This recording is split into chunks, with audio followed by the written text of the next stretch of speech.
Hello, welcome back to my channel. അപ്പൊ നമ്മുടെ channel ആരെങ്കിലും ഒക്കെ സബ്സ്ക്രൈബ് ചെയ്യാതെ കാണുന്നുണ്ടെങ്കിൽ ഒന്ന് സബ്സ്ക്രൈബ് ചെയ്ത് സപ്പോർട്ട് ചെയ്യുക കേട്ടോ. ലൈക്കും ഷെയറും ഒക്കെ ചെയ്യുക കേട്ടോ.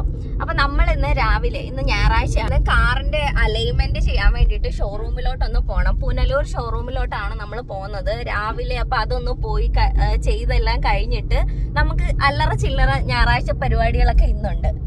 അപ്പൊ എല്ലാവർക്കും എന്റെ ചാനലിലേക്ക് വെൽക്കം. അപ്പൊ നമുക്കിന്ന് ഷോറൂമിൽ എത്തിയിട്ട് ഇതിന്റെ ബാക്കി പരിപാടികളൊക്കെ കാണാം. ഓക്കെ.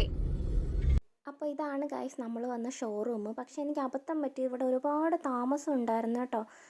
നമ്മൾ ഇൻഷുറൻസ് പേയ്മെൻറ്റ് ചെയ്തുകൊണ്ട് അലൈൻമെൻറ്റ് ഇവിടെ ഫ്രീ ആയിട്ട് എന്തോ ഉണ്ടെന്ന് പറഞ്ഞ് അങ്ങനെ ഞങ്ങൾ ഞായറാഴ്ച വന്നതായിരുന്നു കേട്ടോ. ഇത് മുന്തിരിയുടെ ചെടിയാണ് ഗൈസ്, കണ്ടോ, ഇതിൽ മുന്തിരി ഉണ്ട്.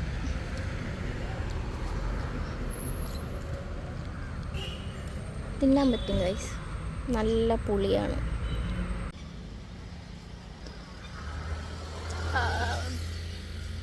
രണ്ടുമൂന്ന് ഫോട്ടോയും വീഡിയോ എടുക്കാനുള്ള ആട്ടമാണ് ഗൈസ്. പക്ഷേ ഒരു വിധത്തിൽ എനിക്ക് കാലെത്താത്തതുകൊണ്ട് ആടാൻ പറ്റിയില്ല കേട്ടോ. ഇത് നോക്ക് ഗൈസ്, ഇപ്പോൾ 12 ഞങ്ങൾക്ക് ഇപ്പോഴാണ് വണ്ടിയുടെ അലൈൻമെൻറ്റും വാഷിങ്ങും എല്ലാം കഴിഞ്ഞ് വണ്ടി കിട്ടിയത്. ഇന്ന് ഉച്ചയ്ക്ക് ബിരിയാണി കഴിക്കാൻ വീട്ടിൽ എല്ലാവരും നോക്കിയിരിക്കും. ഇത്ര നേരമായിട്ട് സാധനം പോലും മേടിച്ചിട്ടില്ല. ഇനി പോയിട്ട് വേണം അരിയും സാധനങ്ങളും ചിക്കനും എല്ലാം മേടിച്ചിട്ട് വെക്കാൻ. ഇനി വെച്ചിട്ട് എപ്പോൾ കഴിക്കുമെന്ന് അറിയില്ല ഗൈസ്. രാവിലെ 9 മണിക്ക് ഇറങ്ങിയതാ, ഒന്നും കഴിച്ചില്ല ഗൈസ്. എല്ലാം പെട്ടെന്ന് കഴിയും എന്നുള്ള പ്രതീക്ഷയല്ല ഞങ്ങൾ ഇരുന്നത്. പക്ഷേ അവിടെ ചെന്ന് അലൈൻമെൻറ്റ് കഴിഞ്ഞപ്പോൾ അവർ വാഷും കൂടെ ചെയ്തു തരുമെന്ന് പറഞ്ഞ് അങ്ങനെ അവിടെ നിന്ന് ഇപ്പോൾ 12:15 എങ്ങാണ്ടായി. വിശക്കുന്നു. അങ്ങനെ സാധനം എല്ലാം മേടിച്ചതിൻ്റെ വീഡിയോ എടുക്കാൻ പറ്റില്ല. വീട്ടിൽ വന്ന് ഞാൻ ദോശ ഏട്ടി പഴങ്കഞ്ഞിയും കുടിച്ച്. അപ്പോഴുണ്ട് അമ്മയും അച്ഛനും ഒക്കെ വീട്ടിൽ വന്നിട്ടുണ്ടായിരുന്നു. അമ്മ അങ്ങനെ ചിക്കൻ കഴുകുകയാണ് കേട്ടോ. ഞാൻ ബിരിയാണിയുടെ മിക്സാണ് ഗൈസ് മേടിച്ചത്. അപ്പോൾ അതിനകത്ത് എല്ലാം കാണുമല്ലോ എന്ന് വെച്ചിട്ടാണ് അത് മേടിച്ചത്. ഞാൻ ആദ്യമായിട്ട് ബിരിയാണി വെക്കാനുള്ളൊരു പ്രയത്നം നടത്തിയതാണ്. അങ്ങനെ അതിൻ്റെ അരിയും മസാലകളും സാധനങ്ങളും അതിനകത്തൊഴിക്കുള്ള ഡാൽഡ പിന്നെ അച്ചാർ സഹിതം അതിലുണ്ടായിരുന്നു കേട്ടോ. അപ്പം നമ്മൾ ഒരു പാത്രത്തിലോട്ട് ഈ ചിക്കൻ ഇട്ടിട്ട് മുളക് പൊടി, മല്ലിപ്പൊടി, മഞ്ഞൾപ്പൊടി, കുരുമുളക് പൊടി, മസാല, ബിരിയാണി മസാല, പിന്നെ തൈര്, അങ്ങനെ എല്ലാ ഐറ്റംസും ഇട്ട് നമ്മൾ നന്നായിട്ടൊന്ന് പെരതി വെച്ചു കേട്ടോ. ആദ്യം നമ്മളിത് പെരതിയിട്ട് കുറച്ച് നേരം ഫ്രിഡ്ജിൽ വെച്ചത്, ഫ്രീസറിലല്ല ഫ്രിഡ്ജിൽ വെച്ചിരുന്നു കേട്ടോ. എന്ന് വെച്ചാൽ മറ്റേ സെപ്പറേറ്റ് വെക്കാതെ ഞാൻ കുക്കർ ബിരിയാണി വെക്കാമെന്നാണ് എളുപ്പത്തിൽ ഉണ്ടാക്കാമെന്ന് വിചാരിച്ചത്. പക്ഷേ അതും ഞങ്ങൾ വന്നപ്പം താമസിച്ചു പോയല്ലോ. അവിടെ ഷോറൂമിൽ പോയിട്ട് വന്നപ്പോൾ ഒരുപാട് ലേറ്റായി. 1 മണി എങ്ങാണ്ട് കഴിഞ്ഞ് വീട്ടിലെത്തിയപ്പോൾ തന്നെ. അത് കഴിഞ്ഞ് കുക്കറിൽ വെക്കാൻ വേണ്ടി കുക്കറിനകത്ത് നമ്മൾ കുറച്ച് നെയ്യും കുറച്ച് ഓയിലും കൂടെ ഒഴിച്ചിട്ട് അതിനകത്ത് പട്ട, ഗ്രാമ്പൂ, ഏലക്ക അത് സാധനങ്ങളെല്ലാം ഇട്ടിട്ട് സവോളയൊക്കെ ഇട്ട് വഴറ്റാൻ വേണ്ടി വെച്ചു കേട്ടോ. പിന്നെ എൻ്റെ കേക്കിൻ്റെ വീഡിയോ കണ്ടിട്ട് എല്ലാവർക്കും ഡൗട്ടായിരുന്നു അത് ഞാൻ തന്നെ ഉണ്ടാക്കിയതാണ്. എന്നോട് ഒരുപാട് പേര് ചോദിച്ചു കേട്ടോ. അങ്ങനെ അമ്മയും അച്ഛനും വരുന്നുണ്ട്, അവർക്ക് കഴിക്കാൻ കൊടുക്കാൻ വേണ്ടിയിട്ട് ഞാൻ ഉണ്ടാക്കിയതാണ് കേട്ടോ. ഇപ്പം ഞാൻ ഉണ്ടാക്കിയ കേക്ക് അവരും കൂടെ ട്രൈ ചെയ്ത് നോക്കണമല്ലോ എന്ന് വിചാരിച്ച് ഉണ്ടാക്കിയതാണ്. തൊട്ടപ്പുറത്ത് അമ്മ ബീഫ് വെച്ചിട്ടുണ്ടായിരുന്നു.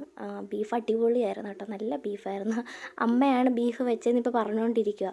ഞങ്ങൾ താമസിച്ചല്ല വന്നപ്പോൾ, അപ്പോഴ് തന്നെ അമ്മ ബീഫും ചീനിയൊക്കെ വെച്ചിട്ടുണ്ടായിരുന്നു. അമ്മയും അച്ഛനും ചിക്കൻ കഴിക്കത്തില്ല കേട്ടോ. ഏട്ടയുടെ അമ്മയും അച്ഛനും ചിക്കൻ കഴിക്കത്തില്ല, ബീഫേ കഴിക്കത്തുള്ളൂ. അങ്ങനെ പിന്നെ സവോള ഒന്ന് വാടിക്കഴിഞ്ഞപ്പോൾ ഇഞ്ചിയും വെളുത്തുള്ളിയും പച്ചമുളകും തക്കാളി എല്ലാം ഇട്ടൊന്ന് വഴട്ടി വെക്കുകയാണ് കേട്ടോ. ഇനി നമ്മൾ ഇതിനകത്തോട്ട് മസാല പുരട്ടി വെച്ചിരുന്ന ചിക്കനും കൂടെ ഇട്ടിട്ട് ഒരു 3-4 മിനിറ്റ് നന്നായിട്ടൊന്ന് ഇളക്കി കൊടുക്കണം. ഇത് നന്നായിട്ടൊന്ന് ഇളക്കി കൊടുത്ത് മിക്സായി കഴിയുമ്പോഴാണ് ഇതിൽ നമ്മൾ ചൂടുവെള്ളമാണ് ഒഴിക്കുന്നത് കേട്ടോ. ഞാൻ 2 കപ്പ് അരിയാണ് എടുത്തത്. അപ്പോൾ അമ്മ പറഞ്ഞു 4 കപ്പ് വെള്ളം വെക്കണം എന്ന്. പിന്നെ ഞാൻ സത്യം പറഞ്ഞാൽ യൂട്യൂബിൽ നോക്കിയിട്ടാണ് ചിക്കൻ ബിരിയാണി വെക്കാമെന്ന് വിചാരിച്ചത്. പക്ഷേ അതിനകത്ത് 2 കപ്പ് അരിക്ക് 2 കപ്പ് വെള്ളം എന്ന് ആദ്യം പറഞ്ഞു. പക്ഷേ അമ്മ ഇത് വേവത്തില്ല, വെള്ളം ഒഴിക്കാൻ പറഞ്ഞതുകൊണ്ട് 4.5 കപ്പ് വെക്കാൻ പറഞ്ഞിട്ട് ഞാൻ 4 കപ്പ് വെള്ളമാണ് ഇതിലോട്ട് ചൂടാക്കിയാണ് ഒഴിച്ചത് കേട്ടോ. അത് ഒഴിച്ച് കഴിഞ്ഞ് അത് ചൂടായതുകൊണ്ട് പെട്ടെന്ന് തിളയ്ക്കും.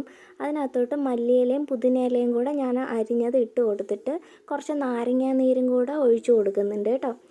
അതും ഒഴിച്ച് കൊടുത്തിട്ട് കുറച്ച് ഉപ്പും ആവശ്യത്തിന് നമുക്ക് വേണ്ട ഉപ്പും കൂടി ഇട്ട് കൊടുത്തിട്ട് ഇതിനകത്തോട്ട് നമ്മൾ കുതിർത്ത് വെച്ചതിന് കുറച്ച് നേരം കുതിർത്ത് വെച്ചുള്ളൂ. ആ അരി നമ്മൾ ഇതിനകത്തോട്ട് ഇട്ട് കൊടുത്തിട്ട് ഒന്ന് വെള്ളത്തിനകത്തോട്ടൊന്ന് നിരത്തി വെച്ചിട്ട് നമ്മൾ കുക്കർ അടയ്ക്കുകയാണ് കേട്ടോ. അത് അവിടെ ഇരിക്കുന്ന സമയത്തിന് നമ്മൾ തൊട്ടപ്പുറത്തോട്ട് ഇതിൻ്റെ മുകളിൽ ഇടാൻ വേണ്ടിയിട്ട് സവോളയും മുന്തിരി അണ്ടിപ്പരിപ്പും ഒക്കെ ഇത് വെക്കുന്നുണ്ടായിരുന്നു. അപ്പോഴത്തേനും പൊന്നപ്പൻ എണീറ്റ് വന്നതാണ് കേട്ടോ. ഇത് കണ്ടോ, ഞാൻ തുറന്നപ്പോഴത്തേനും കുറച്ച് വെള്ളം അതിൽ കൂടുതൽ നിൽക്കുന്ന പോലെ ഉണ്ടായിരുന്നു.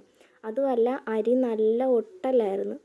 അതിന് മിക്സ് ആയതുകൊണ്ടാണോ എന്ന് എനിക്ക് അറിയത്തില്ല. പക്ഷെ എന്തൊക്കെയായാലും ബിരിയാണിയും സലാഡും അച്ചാറും പപ്പടവും എല്ലാം റെഡിയാക്കി. പിന്നെ എൻ്റെ ബിരിയാണി പ്രതീക്ഷിച്ച് വന്ന കുറച്ച് പേരവിടെ ഉണ്ടായിരുന്നു കഴിക്കാൻ വേണ്ടിയിട്ട്. എന്നാലും പ്രശ്നമില്ല. എന്നാലും എനിക്ക് നല്ല വിഷമം ഉണ്ടായിരുന്നു ഇത് ഉണ്ടാക്കിയിട്ട് ശരിയാവാത്തതില്ല. എന്നാലും കുഴപ്പമില്ല, എന്തായാലും ബിരിയാണി കളയേണ്ടി വന്നില്ല, എല്ലാവരും കഴിച്ചു കേട്ടോ. ഈ വിഷമം തീർക്കാൻ വേണ്ടിയിട്ട് ഞാൻ ഒരു ക്യാരറ്റ് ഷേക്കും കൂടെ ഉണ്ടാക്കിയിരുന്നു. അത് പക്ഷേ അടിപൊളി മസ്റ്റ് ഐറ്റമാണ് കേട്ടോ. അപ്പോൾ അതും കുടിച്ച് ഞാൻ കിടന്നുറങ്ങി. അപ്പോൾ അത്രയുള്ളൊക്കെ, ബായ്.